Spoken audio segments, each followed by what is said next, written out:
মা, আজ তো নিরামিষ। হ্যাঁ মা, তো আজকে তুমি তো নিরামিষ অনেক কিছুই রান্না করো, তো একটু পটলের দোরমা বানাও না, বেশ পটলের ভেতরে পুরটা আর গ্রেভিটা একটু অন্যরকম হবে, সেরকমভাবে। ঠিক আছে। তো তার জন্য দেখো, পটল তো ছাড়িয়ে নিয়ে ভেতরের বীজগুলো বার করে নিয়েছি, আর পটলগুলো অল্প নুন আর হলুদ দিয়ে হালকা করে ভেজে নিয়েছি। কিছুটা আদা এখানে গ্রেট করে নিয়েছি। ভেজে রাখা পটলের তেলের মধ্যে গ্রেট করা আদাটা দিয়ে আগে থেকে বেটে রাখা পটলের বীজ, নারকেল আর পোস্ত একটু কাঁচা লঙ্কা দিয়ে বেটে নিয়েছিলাম, সেটা দেখো তেলের মধ্যে দিয়ে দিয়েছি। ভালো করে আদার সঙ্গে বেটে রাখা মশলাটা ভেজে নিয়েছি। একটু জলটা শুকিয়ে এলে দিয়েছি প্রয়োজন মতো নুন। নুন দিয়ে আরও একবার ভালো করে মিশিয়ে নিয়ে দিয়ে দিয়েছি বেশ কিছুটা ছানা। এই ছানা দেওয়ার ফলে পুরটা কিন্তু সত্যি অন্যরকম হয়েছিল। ছানাটা দিয়ে দিয়েছি, ভালো করে মিশিয়ে নিয়ে দিয়ে দিয়েছি এখানে প্রয়োজন মতো একটু মিষ্টি। মিষ্টি দিলে কিন্তু ভেতরে পুরের একটা ব্যালেন্স হয়। তো না, এখানে দেখো অল্প চিনি দিয়ে দিয়েছি একটু ঘিও। ঘিয়ের সঙ্গে সমস্ত পুরটা ভালো করে মিশিয়ে নিয়ে একটু শুকনো শুকনো করে নামিয়ে নিয়েছি।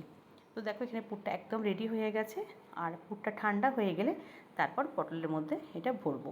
পুরটা নিয়ে দেখো আস্তে আস্তে করে পুরটা প্রত্যেকটা পটলের ভেতরে একদম ঠেসে ঠেসে ভরে দিয়েছি।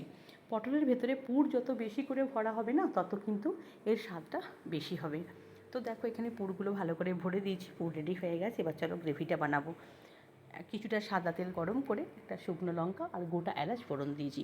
ফোড়নটা দিয়ে দিয়েছি কিছুটা টমেটো, আদা আর কাঁচা লঙ্কা বেটে রেখেছিলাম, সেটা দেওয়ার পর কিছু গুঁড়ো মশলা, ধনে, জিরে, হলুদ, অল্প লাল লঙ্কা, কাশ্মীরি লঙ্কার গুঁড়ো দিয়ে দিয়েছি।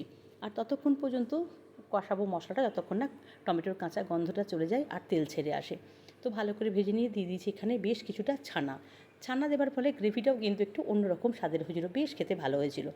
ভালো করে মিশিয়ে নিয়ে তেল ছেড়ে এলে দিয়ে দিচ্ছি কিছুটা গরম জল। এখানে সুর টান্না করা হয়নি, ফুটে উঠলে পটলগুলো দিয়ে দিতে হবে। তারপর ঢাকা দিয়ে মিনিট 5-7 রান্না করলেই কিন্তু একদম তৈরি সুস্বাদু এই পটলের দোরমা। কেমন লাগলো ছোট্ট একটা কমেন্ট করে জানিও, আর ভালো লাগলে লাইক করো।